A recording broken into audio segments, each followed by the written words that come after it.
امن کا یہ فارمولہ جو خدا نے اپنے علم کے تحت بتایا تھا وہ کیا تھا؟ وہ یہ تھا کہ ہر پرابلمس کے ساتھ اپورچونیٹیز موجود رہتے ہیں۔ Ignore the problems and avail the opportunities. اس لیے تم مسائل کو نظر انداز کرو اور مواقع کو استعمال کرو۔ پیغمبر اسلام نے خدا کی رہنمائی سے اس فارمولے کو سمجھا اور اس کو حدیبیہ ایگریمنٹ کی شکل میں استعمال کیا۔ حدیبیہ ایگریمنٹ گویا کہ امن فارمولے کا ایک ڈیمونسٹریشن تھا۔ امن کا یہ فارمولہ پیغمبر اسلام سے پہلے کبھی کوئی شخص دریافت نہ کر سکا۔ آپ نے اگرچہ اپنی زندگی میں اس فارمولے کو نہایت کامیاب طور پر استعمال کیا تھا، لیکن میرے علم کے مطابق اگر کوئی بھی شخص اس کو حقیقی طور پر سمجھ نہ سکا، حتیٰ کہ خود مسلمان بھی اس فارمولے کو سمجھنے سے مکمل طور پر عاجز رہے۔ موجودہ زمانے میں مسلمان ہر جگہ پرابلم سے لڑ رہے ہیں۔ وہ اس حقیقت کو نہ جان سکے کہ مسائل کے باوجود ان کے لیے نہایت اعلیٰ اپورچونیٹیز موجود ہیں۔ ان کو چاہیے تھا کہ وہ مسائل کو نظر انداز کرتے اور اپورچونیٹیز کو استعمال کرتے، لیکن اپنی بے شعوری کی بنا پر وہ اس حکمت کو دریافت کرنے میں ناکام رہے۔ پیغمبر علیہ السلام کے اس امن فارمولے نے طریق میں ایک نئے پروسیس کا آغاز کیا۔ اس نئے پروسیس کو ایک لفظ میں D centralization of political power کہا جاتا ہے۔ اس کا مطلب یہ ہے کہ اب اس پروسیس کا آغاز ہو رہا ہے۔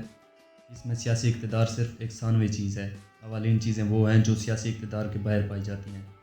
موجودہ زمانے میں انسٹیٹیوشن کا تصور ہسٹوریکل پروسیس کا اگلا مرحلہ ہے۔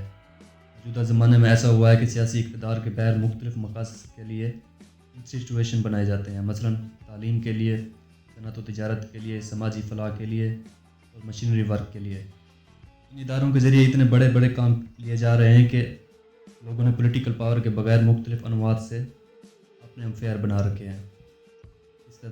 اس تبدیلی کا نتیجہ یہ ہوا کہ ماضی کے برعکس حکومت کا دائرہ مٹ کر اب صرف ایڈمنسٹریشن تک محدود ہو گیا ہے۔ یہ طریق کی ایک عظیم تبدیلی ہے، مگر اس تبدیلی کا آغاز پیغمبر اسلام نے 1350 سال پہلے کیا تھا۔ غالباً اسی تبدیلی کی طرف قرآن کی اس آیات میں اشارہ ہوا، وَأُخْرَىٰ تُحِبُّونَهَا نَصْرٌ مِّنَ اللَّهِ وَفَتْحٌ قَرِيبٌ وَبَشِّرِ الْمُؤْمِنِينَ، یعنی ایک اور چیز بھی جس کی تم تمنا رکھتے ہو، اللہ کی مدد اور قریب کی فتح، اور مومنوں کو خوشخبری دے دو۔ اس تبدیلی نے اس بات کو ممکن بنا دیا کہ حکومت سے ٹکراؤ کیے بغیر خالص پرامن طریقہ کار کے ذریعے بہت بڑے بڑے کام کیے جا سکتے ہیں۔ باشعور قوموں نے اس امکان سے فائدہ اٹھا کر عملاً ایسا کر رکھا ہے۔ چنانچہ ان لوگوں نے حکومت سے باہر رہتے ہوئے اور حکومت سے ٹکراؤ کیے بغیر انتہائی اعلیٰ پیمانے پر اپنا میڈیا امپائر اور ایجوکیشنل امپائر اور انڈسٹریل امپائر اور مشینری امپائر بنا لیا۔ مگر جہاں تک اس امکان کی دریافت کا تعلق ہے، وہ پہلی بار پیغمبر اسلام کو خدا کی رہنمائی کے تحت حاصل ہوئی۔